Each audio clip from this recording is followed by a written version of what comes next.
जब कोई भी प्लेन क्रैश होता है तो पहला क्वेश्चन आता है दो कंट्रीज में, कंट्रीज ऐसी हैं जिनमें क्रैश हुआ, एक इंडिया में और एक मलेशिया में। मलेशिया का जो प्लेन गया था वो था बोइंग 777 और हमारा जो क्रैश हुआ वो था बोइंग 787। दोनों बोइंग कंपनी। और मजेदार बात है, बोइंग में माल फंक्शनिंग बहुत ज्यादा हो रही है।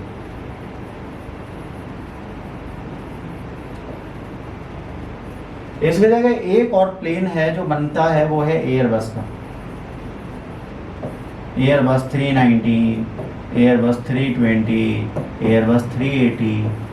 ये क्यों नहीं क्रैश हो रही? इनमें भी टेक्निकल ग्लिंचेस आते हैं, इनमें भी प्रॉब्लम्स आती हैं, बट ये टेक्निकली ग्लिंच के बाद भी क्यों प्रॉब्लम देते हैं? ऐसा क्या इशू है कि इनके साथ इतनी प्रॉब्लम्स चलती रहती हैं और उसके बाद भी हम इसको प्रॉपर मैनर में रेगुलेट करते हैं? हम क्यों बोइंग को नहीं छोड़ पा रहे? क्या बोइंग सक्सेसफुल प्लेन्स हैं? क्या बोइंग सक्सेसफुली हर चीज चला रहे हैं? मेरे हिसाब से आज क्वेश्चन सबसे पहला हमारे पास जो है वो है एयरबस वर्सेस बोइंग। बोइंग को क्या करना चाहिए और एयरबस को क्या करना चाहिए कि एयरबस की सेल इनसे बेहतर हो जाए। बोइंग इंटरनेशनल बन रहा है, बोइंग स्पेस में जा रहा है, बोइंग सब कुछ कर रहा है, बट जो अर्थ के अंदर अपनी सप्लाई भेज रहा है वही गड़बड़। आपको नहीं पता तो आपको बता दे बच्चों, बोइंग का ही प्लेन गया था जिसमें सुनीता विलियम्स फंसी थी। बोइंग का ही एक ड्रीम लाइनर था जिसमें फंसी थी।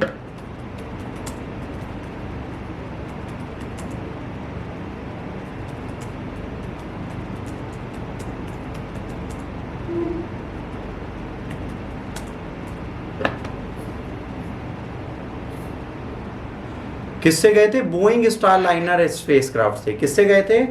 बोइंग के स्टार लाइनर स्पेसक्राफ्ट से।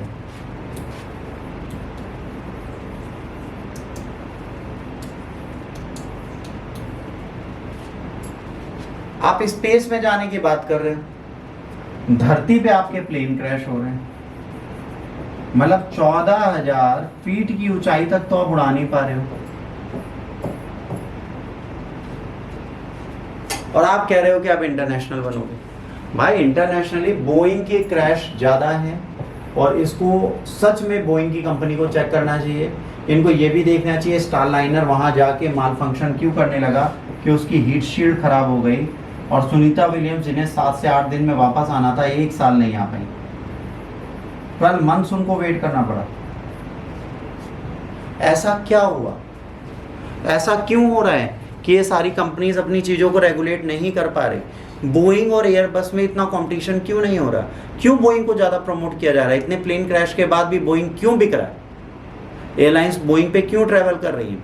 और वो सब छोड़िए, अगर एयर इंडिया का एक प्लान बोइंग 787 क्रैश हुआ तो आज सुबह मुंबई से जाने वाली ड्रीम लाइनर फ्लाइट जिसका नाम था, सेम बोइंग का ही प्लेन था, जिसको लंदन जाना था मुंबई से, उसको वापस क्यों बुला लिया गया?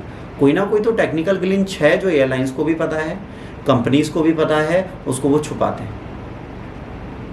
उससे मासूमों की जान जा रही है। बोइंग को अपने प्लेन्स को इम्प्रूव करने की ज़रूरत है। इंटरनेशनल सेल इनकी डाउन होगी अगर ये सारे वीडियोस आप लोगों तक पहुंचाएंगे तो। कंपनी सुधरती तब है जब हम सब अवेक होते हैं। जब तक हम सब अवेक नहीं होंगे तब तक ये सुधरने से रहे। आज अगर मैं एयरलाइन कंपनी होता और मुझे कोई प्लेन लेना होता तो मैं डेफिनेटली एयरबस परचेज करूँ। मैं एयरबस चूज करूंगा हमेशा इन कंपैरिजन टू बोइंग, क्योंकि बोइंग तो क्रैश होता है और सबसे ज्यादा क्रैश इस टाइम पे वही हो रहा है। उसके बाद भी लोग बोइंग के पीछे जा रहे हैं।